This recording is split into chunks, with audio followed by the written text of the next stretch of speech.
This study looked at the fire-conducive weather conditions in the weeks leading up to the outbreak of these massive wildfires across the Iberian Peninsula.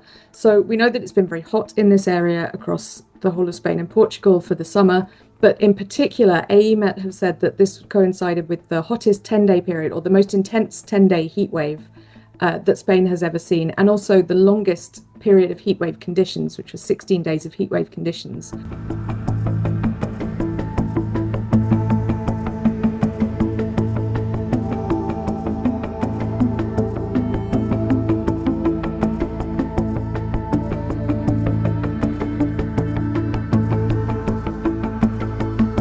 And those really high temperatures are really what's driven these fires. They've dried out the vegetation and they've made it really kind of tinderbox conditions for these wildfires to take hold.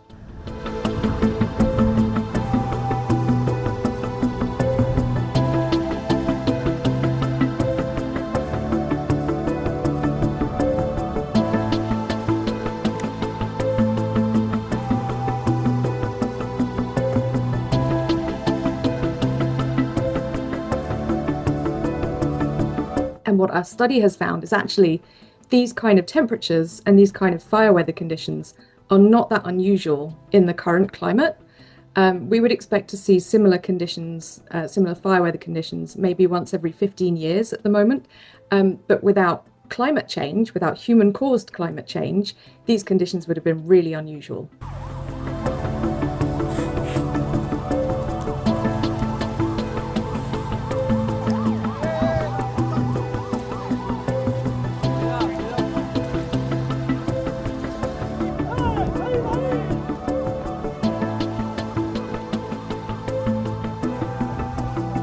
Combined fire conditions, including the low rainfall, the high temperatures, the low humidity, and the wind. We use a kind of compound index that captures all of those factors over the last couple of months and weeks and days.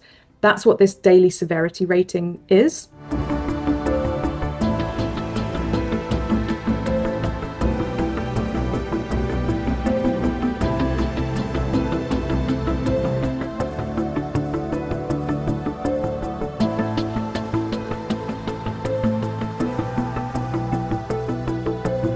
Those levels of fire severity that we're seeing are now about 40 times more likely than they would have been without human-caused climate change. But the high temperatures that we're seeing are actually more unusual. They're not more unusual. They've been made much more likely by climate change. So the temperatures are also, I think we found about a 1 in 13-year event, but without climate change, they would have been really, really rare. To be that hot for 10 days in a row would have been maybe 200 times less likely in a pre-industrial climate without human-caused warming.